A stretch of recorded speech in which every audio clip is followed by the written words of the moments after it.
धन्यवाद अध्यक्ष महोदय। मैं माननीय राज्यपाल महामहिम के अभिभाषण की सराहना करने के साथ साथ अभिभाषण के विपक्ष में कुछ बातें रखना चाहता हूं।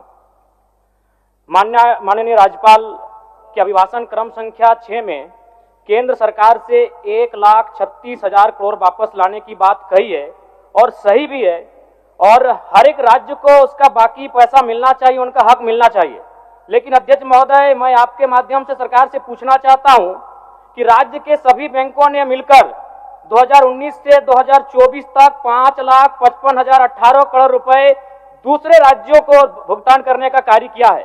बैंक में जो पैसा डिपॉजिट होता है वो दूसरे स्टेट को जाता है, और अगर अभी देखा जाए तो झारखंड का सीडी रेशियो मात्र 36% है, जबकि आप तुलनात्मक अध्ययन करें तो आंध्र प्रदेश का सीडी रेशियो 110 के आसपास होता है, तमिलनाडु का सीडी रेशियो 115 के आसपास होता है। और सबसे महत्वपूर्ण बात कि बैंकर समिति के अध्यक्ष माननीय मुख्यमंत्री होते हैं। अगर इस पैसे को हम लोग बचा के अपने राज्य में ले आते हैं तो लोन के माध्यम से यहाँ के युवा, यहाँ के महिलाओं को अगर निर्गत कराते हैं तो बहुत बड़ी समस्याओं का निदान होगा। इसलिए मैं चाहता हूं कि सत्ता का ध्यान इस ओर आकृष्ट हो।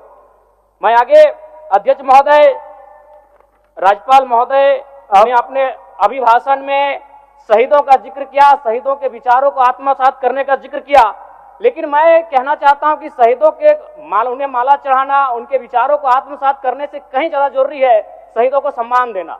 मैं एक झारखंड, चूंकि माननीय मुख्यमंत्री भी झारखंड आंदोलनकारी के सुपुत्र आज वो मुख्यमंत्री हैं, मैं भी एक झारखंड आंदोलनकारी का बेटा हूं, आज मैं विधायक के रूप में आपके बीच हूं, लेकिन आज असंख्य झारखंड आंदोलनकारी के परिवार है जो अक्षत विक्षत हो चुका है। इसलिए मैं चाहता हूं जिस प्रकार एसटी आरक्षण, ओबीसी आरक्षण और एससी आरक्षण, ईडब्ल्यूएस आरक्षण के साथ झारखंड आंदोलन की लड़ाई लड़ने वाले आंदोलनकारियों के परिवार को, आश्रितों को 5% आरक्षण की व्यवस्था की जाए, ये मैं सदन से मांग करता हूं। अध्यक्ष महोदय, थोड़ा सा और समय लूंगा। अब हो गया जयराम, जब सरकार का उत्तर होना है, अब सरकार फिर बाद में फिर सेकंड पारी में मौका मिलेगा। मान्यवर 30 सेकंड, मान्यवर 30 सेकंड। चलिए बोल लीजिए।